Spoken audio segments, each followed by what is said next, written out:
There's nothing like a cruise on a beautiful day in an open car in the countryside. There's nothing equally better than subscribing to the Audrain Museum Network. It's easy. Do it right now. Hit that subscribe button and ring the bell to be notified when we put up new content.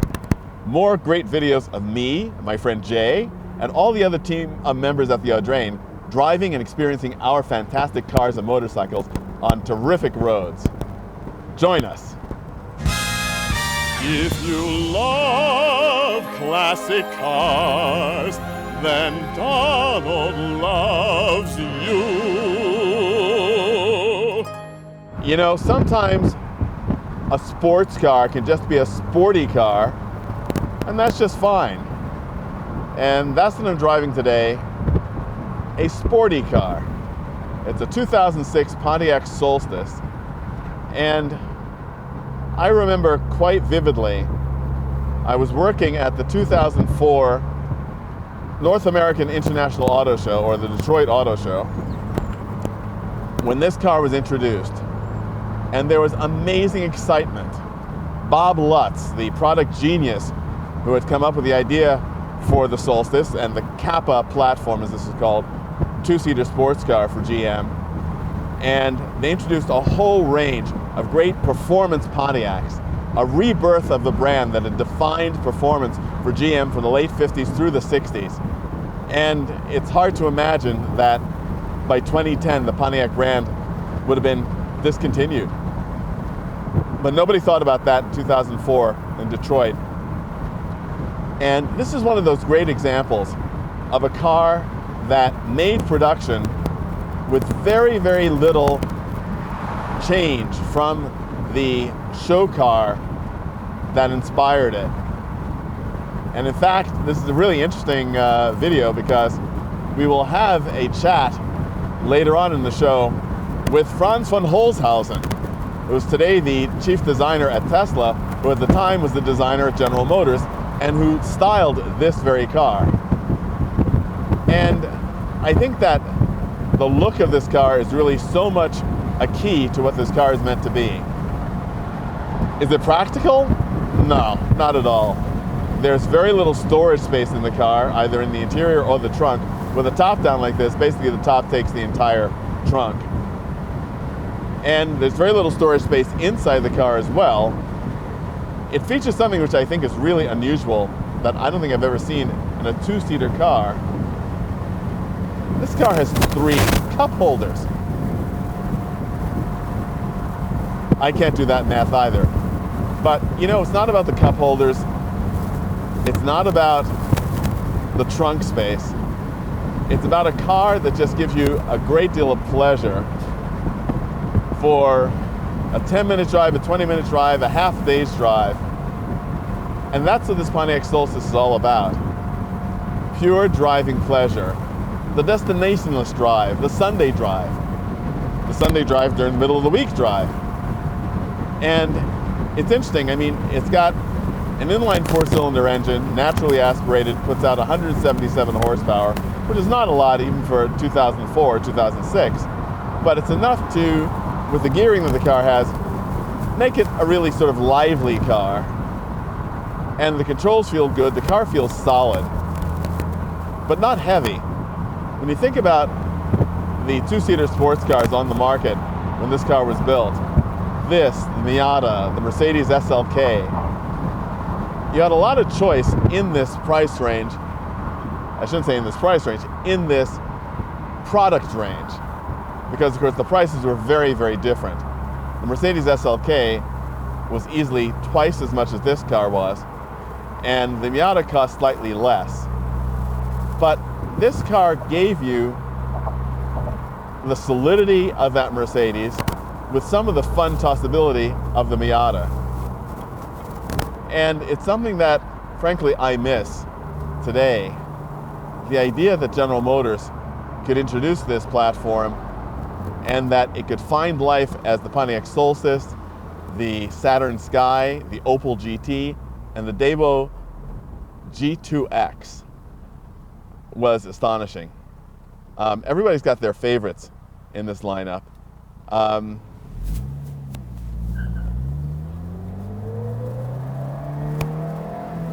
There's something about the style of the Saturn Sky that I really like, but I think for pure form, the details of the Saturn are neat, but for pure form, I think the Solstice is actually my favorite. It is a design that has very, very little adornment, and it's an elemental shape. You can sort of see the wind forming this shape. And it does help as well in the driving experience of this car as well. Everything feels very fluid. And that's a handy thing to have in a sporty car, because you don't want a car that feels sort of darty and unsettled. Now, yeah, it doesn't give you that ultimate last bit of excitement that you might expect in a sports car. But again, that's not what the Solstice was designed to do. The seats are comfortable. The gear shifts are neat and precise. It's got a red line at 7,000, just about 7,000 RPM, about 6,800 RPM. I don't know if I want to take this engine that high, because you don't get a lot of benefit up there, except for a bit of noise. But certainly taking it up to 5,500, 6,000 gives you a really pleasurable kick in the back. It's almost as if you can feel the idea of the personal sporty car. You know, it's almost in concept like the 55 Thunderbird.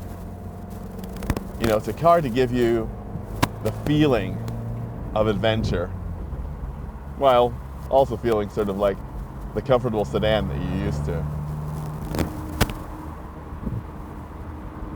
It's got big tires. You feel the road in this car in a way that is very satisfying as well. And as I said, when people talk about build quality, this is a very low mileage example. Today, it's covered about 5,400 miles, a little over 5,400 miles. So it's practically as new as you can imagine in a 2006 car. But there are no squeaks and rattles. All of the components of the dashboard, the door panels, everything is still quite solid. And that's a real treat to experience, and something that speaks very well to what GM was doing in design and in manufacturing at the time this car was built.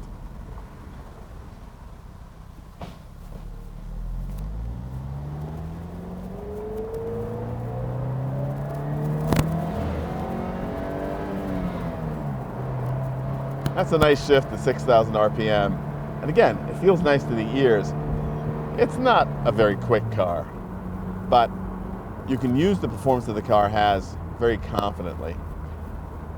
And for that, I think it makes it a car that fulfills its mission quite well.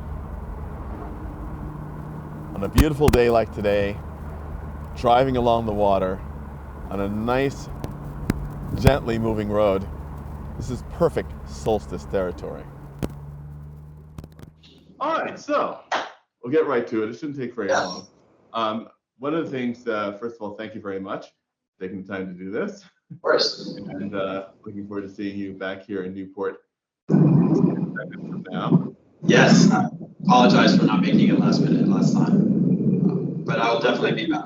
What is that coupe behind you? That is the Tesla Roadster that we debuted a few years ago. Ah, yes. Okay, fine. I don't know, it looks so different there. Maybe it's maybe it's the angle of the... Yeah. Okay, I recognize the front, but the greenhouse looks different somehow. I hope that helps. Yeah, that's actually interesting, which is a great start to the story that we have here, which is the fact that I love learning things because it makes my life new and fresh and exciting. And I was interested, but not shocked, to realize that you were the designer of the Solstice. That's correct. And it's a very funny thing, because in the video that this will be a part of, I talk a lot about the Solstice as its concept and what it is, sort of as almost like a 1955 Thunderbird. You know, it's not a sports car, it's a sporty car. And the fact that not every car with 2 seats has to be a, pardon me, a sports car.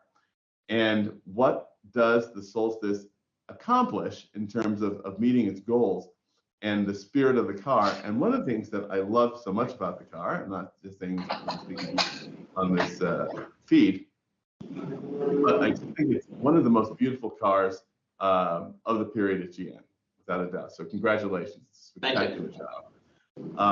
And also, one thing which I find very interesting is the fact that many designers, great designers, have a certain design vocabulary. Every one of the cars they do has its own character, without a doubt, but there are certain things you sort of feel in a Giugiaro design or in a Michelotti design or something like that. And yeah, there's like a signature that trails through the course of things. Yeah, so you can always pick out a Giugiaro or a Bertoni or, you know, the early Pininfarina cars. I totally know what you mean, yeah. Exactly. And or like, you know, like a J. Mays car or Freeman Thomas car or something. Yeah. Yes, they have a certain aspect to them. And with the benefit of hindsight, looking at the Solstice, I say, oh my God, yes, of course, this has got to be Franz's work, because it just has this organic element to it, sort of an elemental form that, you know, you did not see it in a lot of GM cars, especially in Pontiacs at the time. And so tell me how your particular design vision came to take shape in this car and why. Well, maybe I should start, like, rewind a little bit and kind of dig into how the car came to be. I joined GM in 2000, coming from Volkswagen and Audi after eight years-ish at VW and Audi. I was one of the 3 guys that helped start the North Hollywood studio for GM. GM at that time had no kind of California presence and wanted to kind of rekindle what they had shut down years prior. So 3 of us put together our heads and we found a studio space currently occupied and soon to be, you know, moving on to Pasadena, but in North Hollywood. And so I've been there a couple of years, and then Bob Lutz joined GM. And, you know, that was, you know, a pretty momentous moment. And it was really clear at the onset that he wanted to make a change. You know, that was his big MO. One of the things that he thought GM really needed to do is to get back to like an affordable, plain, basic, youthful car. And, you know, there was through the channels, because we were in North Hollywood and, you know, there's designers around the world. Apparently he kicked off a sketch blitz for this, you know, what kind of no strings attached, just what is the right kind of low cost, youthful product for GM to be building. No nameplate. Wasn't really described. Okay, so it wasn't assigned as a Pontiac project. Or... It was not in the onset. It was not. So we kind of did this. You know, I think the entire company, like every designer, wanted to, you know, jump in on this project, and because it was Bob, and Bob was making a big splash, and you know, so everybody, you know, they stopped whatever they were doing and threw down, you know, their ideas onto pen and paper or digital or whatever your medium was. And there was some review that happened back in Detroit, and you know, I don't know if too many designers, probably, you know, like Ed and Wayne and Bob and maybe a couple other senior guys on the team, kind of went through, I think, everybody's sketch from what I understand, and tried to really narrow it down, continued the funnel, narrowed it down, and ultimately they chose one of the sketches that I had submitted as like, this is the idea that we want to do. And oddly enough, that sketch I designed it as a Chevy Roadster idea, something that was undercutting cost from the Corvette, basically kind of like a mini Corvette concept, 2-seat open Roadster type thing. And I dare say a new generation Corvair. Possibly, yes. It was still front engine. You know, it was a classic design, and I was really, you know, it's interesting at that time.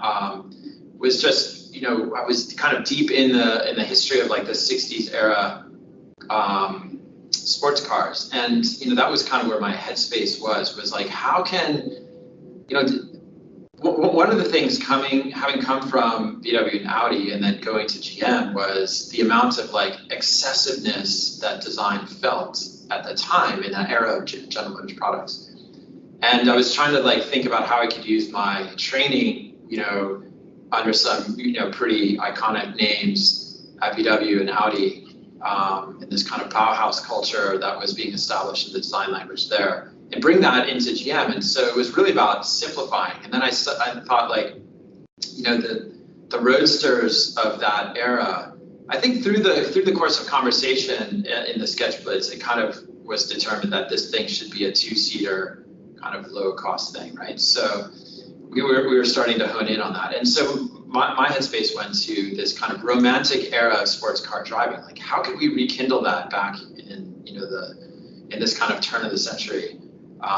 And so I was looking back a lot to the '60s kind of romantic era of like open car driving, and just the simplicity, the proportions, the kind of the real basic design language that the different companies were using at that time, and really establishing like amazing, beautiful cars. You know, you think of like the GTO and the Jaguar DE E-Type, like all those like really classic, romantic, kind of long front bonnet, two-seater space, you know, the right size. So that was in my headspace, and I thought, like, how can we bring that into this kind of this roadster idea? Through the course of the natural selection and getting involved in the project, it quickly turned out that Bob thought, well, Pontiac is the right brand to bring this type of product forward, because it is the more youthful,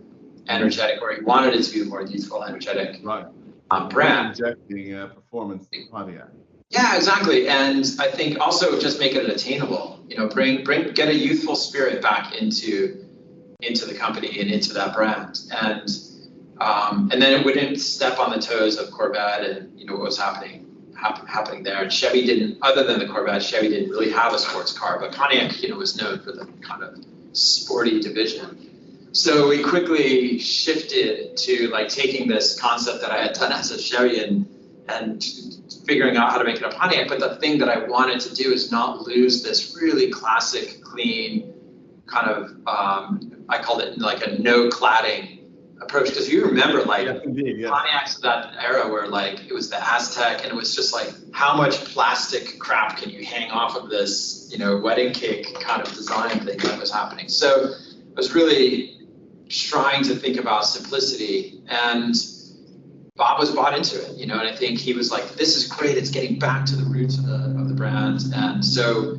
quickly I flew to Detroit, and basically we sequestered a small little team in the tech center in an unused studio. There was a studio that was kind of being used for storage, and we sequestered ourselves in there, and to the point where Bob wanted nobody to come in. The only people that were allowed to kind of see what was happening and be a part of this were like Wayne. Occasionally Ed could come in. You know, Wayne was running the show at the time, Wayne Chariot, and a few other engineers that were assigned to it, and like one or two designers that were helping me. And we were just, you know, a handful of people working in a studio inside of the tech center, and they even posted security guards at the doors. So this was like, nobody was getting in, and no Pontiac brand people were allowed in. Nobody was like, because the Pontiac brand leaders were really strong in the voice of what Pontiac was currently, and they didn't want to, you know, change from, you know, they didn't want to lose their current audience. They didn't realize maybe that things were not super great. And Bob was like, no, we're going to change it all. Like, who cares? Like, we're going to do this. So we evolved like very quickly. I mean, this was, you know, summer of, I think, 2003, midsummer, kind of getting into the fall, and I moved over to Detroit in like the September timeframe, and we were gunning for a reveal of this concept at the 2004 Detroit Auto Show. So it was only a matter of, I attended. I was there for the reveal. yeah, it was a matter of a couple weeks or a couple months. It's like, which is just weeks when you count it. But to go from this idea, change the kind of branding, and then go full tilt to getting a show car, or actually we showed 2 show cars. So getting that. I'll talk about the coupe in a moment. Yeah, the coupe and the Roadster, and I think through the course of events, Bob wasn't always able to drop in and see what was going on. And I remember there was one moment where he was flying in to Detroit from somewhere, and the only time we had with him was at the airport. So he quickly we had developed the coupe really quickly as a model, and we brought it to the airport so that when he came off the plane, in the hangar, we had the car staged for him to be able to see it and review, and he was like, "This is amazing, but we really need the Roadster. The Roadster is the spirit. It's the youthful kind of energy, the open. It's the romantic air of open car driving. Like, it has all the right things. Like, we gotta show. Like, I love the coupe, but we gotta show the Roadster. That's the one." So that's where we really put all our effort in, and crashed like 24/7 until the auto show. Well, again, considering the car, remembering being in Detroit at the launch of that, and I remember being on the Pontiac stand and Bob making a big speech and showing this car, talking about the GTO coming from Holden. I mean, it was a real relaunch and rebrand of Pontiac, and it was extremely exciting. And of course, nobody knew then, standing there, that 2010 the brand would be gone. And it's something that you accomplished. Having you explain what your goal was makes perfect sense, because literally I sat in the car, I drove the car, I looked at the car, and everything that you said you were looking to accomplish, I saw. Yeah, the challenge is, elemental, smooth, elegant design. All of the success in it is in the form itself. It's not in any decoration. It's not in any of this. I'm going to ask you also about the other versions and what your thoughts of the other Kappa Roadsters. Yeah, I mean, I think the Solstice, we looked at some heritage cues and ideas that were coming out of Pontiac, and if you look really closely to the long front fender, short rear fender, the driving lights is kind of the main hero lights on the front of the car. Those are some cues from earlier Pontiac era cars that, like, not necessarily specific to any time frame, but like just that were lasting through there. And people were saying, this looks nothing like a Pontiac, and that was the idea. But if you actually step back and look at it, you could see that there was some historic elements in there, very subtly done, to try to blend this kind of modern feel with this really, again, this like, it was the romantic era of open car driving that was really trying to bring back. There's the only other car that was really doing that was the Miata, and the Miata had like, this kind of Lotus Elan type thing, small, tight, compact, and we knew we weren't going to be able to get to a lot of the elements of that, although we were striving to. That was like we were pouring over the Miata, and like, how do we make the Solstice as tight and compact and small as the Miata, and also like as cost effective, right? I think that was part of it. So like, part of the cost was putting some guardrails on the design. So we really quickly realized that we were going to do, it was going to try out this new hydroforming single-sided die process and set up a plan around that, which really was, in a way, was constraining the panel size that we could use. So if you look at the hood of the Solstice, it's really actually, its length is determined by the process that we could use to single-side hydroform cast or stamp the hood panels. And the same with the Saturn Sky. The Saturn Sky became even harder because it has this kind of pointy nose on it. Right. It was really at the limits of the role of material that we could acquire, to the point where I remember sitting like in the early days of the internet and trying to make phone calls to steel companies to see if we could get bigger rolls of steel, and calling around the world to try to, see if we could get this so we could get a little bit longer hood on the car, because it always felt just slightly too short, That's a fascinating point that you bring up, because people only often think about the separation between design and production engineering. And here you've just illustrated a key point, that one is totally interdependent on the other. In order for you to realize your vision, you have to make sure that you can actually make it. That's absolutely true. And the other thing is, like, we were also required to not necessarily design or develop new parts. So we were pouring through the kind of GM parts bin of existing stuff that we could employ at a lower cost to help basically fund the product and keep the overall cost low. And I think if you look at the rear of the car, the tail, the reverse lights, and the rear reflectors are from a GMC Envoy. How do we find the things that we can use that we can repurpose in there and not make it feel quite like we rebadged it, So again, you talk about the era of classic design, and especially for Italian design. You look at all the great Italian cars of the 1960s, whether they be Ferraris, Maseratis, Alfa Romeos, whatever. They all used existing components that major manufacturers made. Carello made these lights that you saw on Ferrari 250s and you saw on Fiats. Yes. And it's amazing how the designers were able to use those component parts in a way that you thought, oh, obviously this is made exactly for this purpose, for this car, in this place.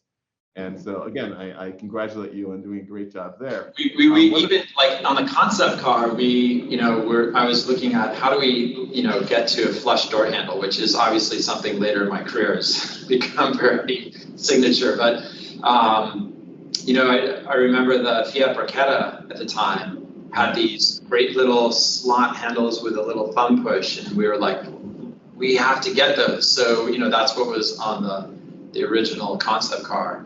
And we looked at how do we continue that into production, but it turns out that those things are basically handmade in like a garage in Italy by some guy who, like, they weren't sure if they still had the patent on it, and like they weren't sure if they could stay in production, and the casting, all the tools for the castings were like falling apart. And so in the end, we ended up having to use a traditional low cost GM door handle on it, much to my chagrin. But those are also arguments that, as a designer, it's our responsibility to bring forward to people like Bob and say, look, we want to do this. Maybe the responsible thing is to do this, but you have to make the decision, right? So right. Bob was always the arbiter of like the challenges that we faced. And another one was, the really signature blisters behind the headrests was something, again, from like, you just didn't see like executed well in any car, and they were so, like, that Jaguar kind of feel was so important to me to capture the overall balance of the car. And it required us to like invent a new type of convertible top, and in a way, like, it would have been easy, and we actually, there was a moment where I did a design that removed those and did a really traditional Miata style convertible top on it, and the car kind of like fell apart. It lost a lot of its character, and it lost its romantic feel. And so quickly fought to revert back to maintaining the blisters and trying to figure out how do we design a convertible roof that could manage that. And I think the nice thing is that we had a really small, energetic engineering team that we worked with. We were basically like locked in a room together to go and solve all these problems. And it was really a lot of fun working with that team. who were motivated as well to try to solve some of these challenges. And I didn't always experience that, not to knock GM, but I didn't always experience that type of mentality in the rest of the company and the different programs I was working on. But this team was really energized and really excited about taking on challenges, and really kind of there's a lot of like new things that were developed in the Pontiac in the Solstice, and one of them was actually the time frame that we had to go from the concept to production. Right. We basically re-engineered how we put time, like the timeline for new products together. That became kind of a standard going forward for GM. So it's also I think probably helped you in one of the things that it's always been in my head, and I haven't figured out the proper place to do it. It won't be in this this video, but I do, I believe, allude to it. The fact that there are so many great concepts that are so changed by the time they reach production that, as they say, lost in translation. The Solstice is not one of them. I own a Mercedes 99 Mercedes SLK, which I absolutely love. The concept SLK is an even more amazing car, and I wish that more of the concept had made it to production. And so, again, I applaud you and your ability to get that vision through to production, because you see what you envisioned in the car that I drive on the street. Well, it's interesting that you mentioned that, because there was kind of a moment in time where, somewhat traditionally, the designers who work on the concepts are not necessarily the designers that actually develop the production program. And I was so adamant about staying on the project and driving, the production development of that program, that I, basically dropped everything in California where I was living, and I moved to Detroit just to work on this project, because it was important to me to see like beginning to end. And it was, I think, kind of a rare moment. I'm sure, it happens a lot more now, and we practice that at Tesla, but where a designer like sees from the beginning to the end and gets involved in every part of the process along the production path as well. And that, I think, enabled what you're saying, is that the production version was able to maintain the integrity and the kind of character and the thoughtfulness in the surfacing and the language and the proportions, even with all the kind of incoming trade-offs you have to make. It was really important to fight that battle and try to maintain the integrity of the original concept, because that's what people responded to, and we've tried to deliver on that. One of the things that, to go back to a theme that you spoke about a bit ago, about the 1960s designs and the romantic 1960s designs, for me, one of the absolute highlights in global design are the 1960s GM cars under Bill Mitchell. I mean, the wonderful 65, 66, 67 cars are just magical. And I think that if those were also among your influences for this car, because I think that it's slightly unfortunate that the designers of that period didn't actually have the opportunity to work on a really small car. Yeah. Their canvases were all so large, and you sort of see in some of the sketches that they sort of imagine, a 1965 Pontiac Catalina two-door hardtop as something sort of Solstice size, and it would have been an amazing thing. Yeah, I mean, I think what I was really trying to employ is, how do we make this car stay as compact as possible? And in a way, it's a challenge to have such a small, short car with really limited overhangs, because it doesn't really allow you the opportunity to get super graceful lines. But I feel like the Solstice is pretty successful in getting those character lines between the wheels, and not requiring like these really long front rear overhangs. And I remember looking at once the project was going, I had gone up to Monterey for the historic races, and I was walking around the paddock, and remember looking at like cheetahs and the Jags that were on the track, and just really studying how they manage proportion, like how did they manage really short overhangs in the front, or really, you know, and long in the rear, or short in the rear, long in the, like, how do they really study that and really put in as few lines as possible, put the character of the car together. So I think that was really instrumental in also helping like shape what the car ended up being. The last question I want to ask you is sort of a silly question, although I mentioned it in the video, and you'll when you watch the video, you will hear me talk about this. The Solstice is the only two-seater car that I've ever been in that has 3 cup holders. How did that happen? I don't remember exactly what the decision matrix was on that. I think it ended up being that we were trying to get deploying cup holder, and it ended up just in the instance of that one not working, we had this other one, and they together it all kind of came out that way. I'll have to go back and like, that's a really good question. I'll have to go back and really scratch my head around like why did we end up with that? But I remember we were chasing both at the same time, and ultimately I think somebody said, well, you can never have enough cup holders. So fantastic.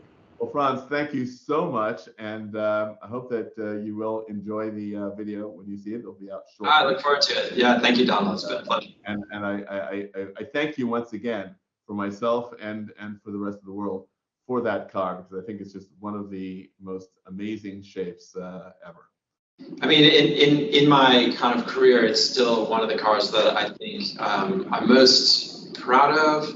It was, you know, accomplished, like it was one of those really, really fast projects where you don't get a chance to second guess your thought process. You go and execute, and it just felt right. The team was great. It was the right time at the right moment. You know, a lot of things came together, and I mean, it was just a really fun project. And you know, I'm sad that it ended up, you know, killing the brand of Pontiac. And you know, I later went on and worked on the Saturn Sky, and we did the same thing. And then Saturn died as well, and I was kind of like, what am I doing? Like, yes, don't take this personally, Franz, but exactly. But it's great to still see them on the road. You know, they definitely kind of have their moment in time for sure. But I do think that the Solstice captured that original concept of kind of bringing back that kind of romantic 60s era of just like freedom, open car driving, fun to drive. So I think you will appreciate this video. Great. Thanks so much, Franz. Thanks, Donald. Been a pleasure. We'll see you soon. Bye. Okay.